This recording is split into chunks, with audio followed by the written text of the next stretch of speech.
Breeze Nation, what is good? It's your boy Pat the Designer back at it again. Appreciate y'all for tuning in, showing love to another episode of the Windy City Breeze Sports Talk Daily. Pat the Designer, the super producer, Joel Holt here, debating back and forth as always. Let's jump into our positional needs, ranking the positional needs that the Chicago Bears have in this draft. I think that me and you have come up with some interesting lists for this draft position and where we want to see the Bears attack most.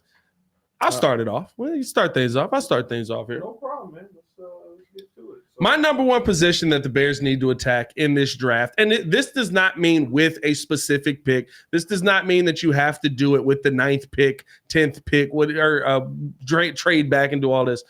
But it is the center position for me. I get it. We've got like guards that are converting to centers, and we've got the second center, or we got Coleman Shelton in here, and Ryan Bates, and that is addressing it somewhat. But I'm tired of the experiment of moving guards to center. Get me a center. I like Jackson Powers Johnson. I think that he's the best of this bunch. If you want to wait a little bit later in the draft, I don't care where you address this position at, but I think this is a position of need that has to be addressed. I'd be fine with you taking a Zach Frazier in the second round if you can trade back and find your way into the second round for that. I think Cedric Van Pran is a little bit more of a project. He's only a center. What's going on there? I was just getting Oh, okay. All right. I didn't know what was happening. Just getting him an extra shot. Man. A little close up. I think Cedric Van Pran, who is only a center, not as versatile as the other two guys. I think that he is a interesting name if you want to wait a little bit later in the draft. And then my sleeper would probably be Drake Nugent out of Michigan.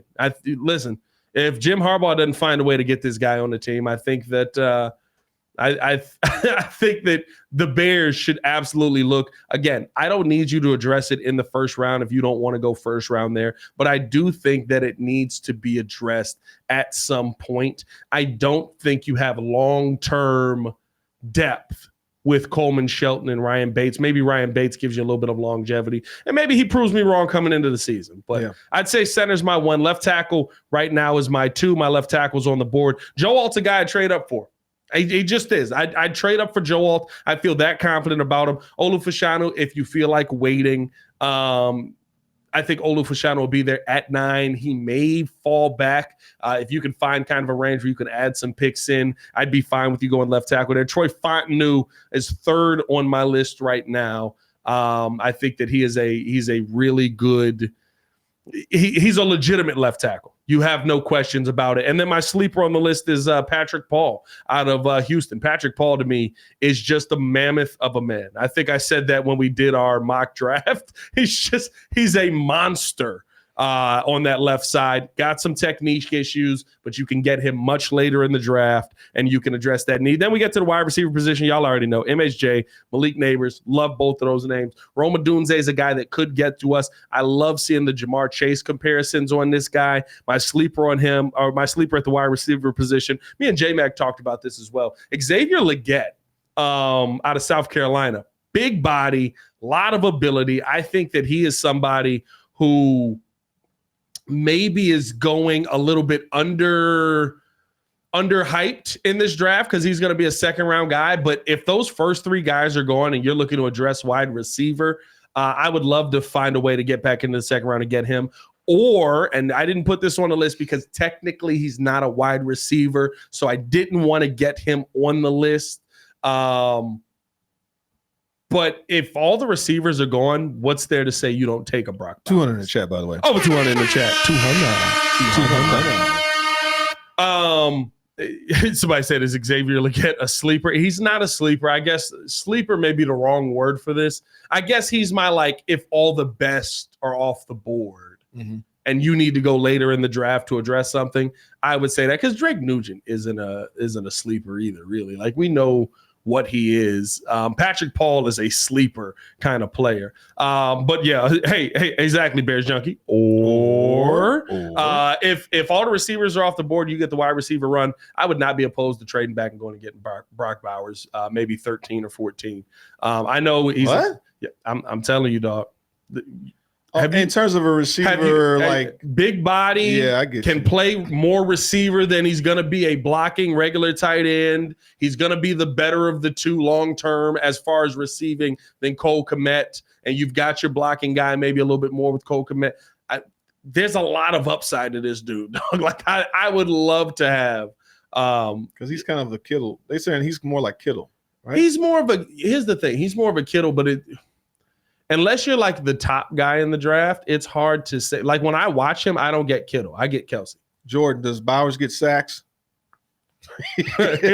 Bowers can play quarterback. No. When I watch him though, I see a guy who looks like Travis Kelsey to me. When I've seen his tape, I'm just like, he can catch everything. He's everywhere. You know what it is, and this is why I say he looks like Kelsey. What do we say with Kelsey all the time? Why is he so freaking open? Yeah, that's how I feel with Brock Bowers. Every time I've watched Brock Bowers, I'm just like, he's the biggest dude on the field. So why is he just open? So, well, you want 3 tight ends? Well, Gerald Everett's a 1-year guy.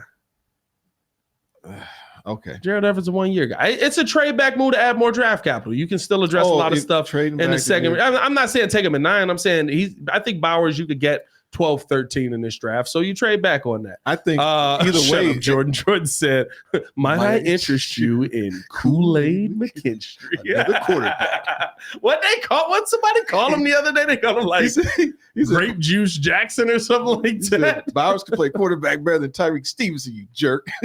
Let me interest you in Tyreek Stevenson. Right. But no, I think he's a 2-year guy. He's not 1 year. No, I don't think any of those guys. Who? Gerald Everett? Gerald Everett. He's a 2-year guy. Look at the guaranteed money. I mean, I go based on guaranteed money. I don't go based on how many years you actually have on your contract. I hear you, man. You know what I mean? Listen, what's his name is a 3-year guy. This is my thing. I just don't want to recreate Cincinnati, where I got this great quarterback and I got all these plethora of receivers, right, but we can't protect my quarterback. I'm not saying you should. And I think that's why you do trade back moves to still add some weapons, but you still you look at that second round. Listen, Jordan Morgan, as far as left tackle, I went sleeper with Patrick Paul, because I was like, I think Jordan Morgan is a shoe-in and he's going to be a high second round pick, but Jordan Morgan would be a great get in the second round. Yeah. I would absolutely love it. Like I think there's just because you address something at 1, and that's why I wanted to do this list, doesn't mean you can't address it somewhere else. Like for me, edge comes in 4th to me because I know the Bears can build a defense. Dallas Turner, Jared Verse, game wreckers, game-changing players on the other side of that. Latu Latu a little bit later in that. But if we get a 5th round pick back somehow, and that ends up being Muhammad Kamara, I'm very happy. 4th rounder. He's a 4th rounder. 4th round pick. I'm very happy. Yeah. I think that we got a really, really good player that just didn't play at one of those major notoriety, big name schools that all of a sudden you're going to sit there and go, oh, well, this guy, he's the answer. When you see Alabama, you go, yep, that guy's going to be great at defense. When you see Florida State, you go, yeah, that guy's going to be great at defense. Mm-hmm. Latu Latu from UCLA, I love that. But even Muhammad Kamara is above him. I wouldn't mind Gabe, what's his name? Gabriel Murphy, who was opposite Latu Latu. I'd be fine with having him later in the draft. So I think this is more about where we rank needs and then kind of where you can find those guys at. Yeah. Well, I mean, that's like you said, that's kind of what you're thinking. What I'm thinking is these are my picks as I pull them up and we go to Splacow. I ranked based on where we are picking and what's available. Let's just say if Joe Alt falls to us somehow at 9, then I'd say maybe we just take that. Absolutely. Like I'm not even questioning. If Joe Alt falls to us at 9, if he falls to us at 9, Ryan Paul's gonna be on the phone. Yeah, let's go. He falls to us at 9. That's all. Exactly. Put it in. Quick, hurry. So just that cackle that the Vikings room had when Justin Jefferson fell to him. Just right. Yeah. So Card. You got your left tackle. You can protect your quarterback of the future, and you got your hopefully an 8 to 10 year starter. So my thing was, if At 9, he's there. Great. Now, after that, if he's not there, which he probably won't be, I'm saying this is trading down where, okay, I would move to the second position, which is trade down a little bit, pick up a second-round pick. I'd rather get Jared Verse because I don't think based off what they're saying, Dallas Turner won't be there. Muhammad Kamara is a player I think that could be there in the 3rd or the 4th round. And so that would be my second move would be if we trade down, get that pick. Now, if we pick up a second-round pick, I like Jordan Morgan or I like Kieran. Love Jordan Morgan. Amagaji. Yes. Those would be the two in the second round. I just want to watch you struggle with it. Well, thank you. Those would be the two guys I would like to target in the second round because now I got my left tackle. I mean, I got my defensive end because even though the defense has been good, I get it. They can build a defense, but we were not that great on the pass rush. Right. Great on the run, but we were not that great on the pass. And then I said my third position would be Jackson Powers Johnson in the sense of if we traded down. Because let's just say they trade down further. JPJ probably going 20s. Yeah. Now, if you're in the 20s, then I'm going to take that position. But I would still try to take Jared Verse because you can get Cedric Van Pran, who I think is a project in the later 3rd, 4th round. And then, receivers, I just feel like, look, I love to have the fact that we could have a talented receiver like MHJ or Roma Dunze or Malik Neighbors. I just think that it doesn't improve our offensive line and our defensive line to the point where I still want my quarterback to be protected. I still want us to be able to have the defense that can stop somebody on 3rd down versus we can't get to the quarterback when we need to. And yes, Jordan, he is such a sleeper. He's a sleeper second round. Nobody knows about this guy. Nobody knows about that guy. Thanks, Mike Davidson. So I just feel like we need to address the trenches. To me, that's how you build a team. And you already got the quarterback of the future. Great. We have receivers. We just brought in, we're beating the dead horse with who we brought in. So I think we have the players that Bowers can play offensive line. Thank you, George. Hey, listen, I've seen Brock Bowers do a lot of great things. I've also seen him block. He cannot. I mean, it's a different. now, the thing He's not a blocking tight end. Now, that is a different. If you were to get, no, you got Caleb. The issue is we still got to protect our quarterback because did we really get that much better on the offensive line? I got to pull the roster up. I think here's the right when you look at the offensive line, it's not awful. It's improved. It's just been unhealthy, right? That offensive line right there can protect Caleb. Darnell Wright, Nate Davis, Ryan Bates. I don't know about Ryan Bates yet. I would assume. I put him as average for now. They're very high on him, so I would assume that he's somewhat good. Then we have to move him to good. Left tackle or Tevin Jenkins and Braxton Jones. That offensive line will be able to protect Caleb. The problem with that offensive line is 3 of those pieces on that offensive line were missing this season. So you end up with the Dan Feeneys. You end up with the Jatari Carters of the world that are stepping in and trying to go out there and be more than just a backup rotational piece. Right. And they can do it for some games, but you can't do that. You can't expect that for long stretches of the season. So I think that they did address some depth. I'm not saying don't go offensive line here, but there's one position on that offensive line that screams above anything that it needs to be fixed. And it's not the left tackle position to me. And I got to see Ryan Bates before I have a massive amount of trust in him. But you know what I did see all last season? Football's being snapped 17 feet high and a center that's just falling down trying to figure out life. Hey, look, it went from bad to average, so there's an improvement. Maybe good because there was a lot of red. I should pull up the old roster from There's last no red on this roster. I will say that we had some red on here last year during the season. We did, and so now it has improved. But to see an extra receiver with Keenan Allen, we got a Pro Bowl running back, we got another tight end who's a good player. So to get, and then I guess we have to put Caleb in as just good. And then grow into being a Pro Bowler. For now. No, you put him in as Pro Bowler and you slowly take him down every single week because that's what we're waiting to do. That's what Twitter says anyway. Twitter just thinks we're sitting here waiting for Caleb Williams to struggle so that we can crush him. I'm like, we want to win. like, do y'all realize we rooted for Mitch? I like Mitch. You realize I beat my chest for Rex Grossman after good weeks. Well, for 5 weeks he was amazing. I was happy when Jay Cutler. It was just up and down. We were ecstatic when Jay Cutler. Bro, I used to argue with people that Jay Cutler can do everything Aaron Rodgers could do. Aaron Rodgers just had a left tackle. Now I was 11, but still, he was 11. Yeah, I was 11 with a. I don't know how old would I have been. I probably was when we had Jay. We got Jay. What year we get Jay? 2009. 9? Yeah, 9. I want to say 9. It really was 11. He left in. Hold on, wait. He was here 10 years. He was here 10 years. I was out of high school by the time he was leaving. It couldn't have been. We went to the Super Bowl in 06. Went to the Super Bowl in 06. Oh no, I was 11 for the Super Bowl. He left 12, in 2016. 13. I was 13. Something like that. I was young enough where having dumb arguments make sense. I was a grown man. That was a dumb argument. My babies were a few months old. And I had a little bear. Hey, King Booker World said credits. I got you, King Booker World. There you go.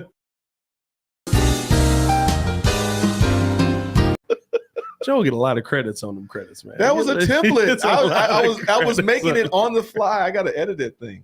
Oh no! Actually, the new one I gave some shout outs to some of the some Breeze Nation. Oh, did you? I did. I put some Breeze Nation folks in there as I was just adding more people. I love this is my favorite thing when Muzz be like, "Dang, Pat, you young," because that means that I know a lot.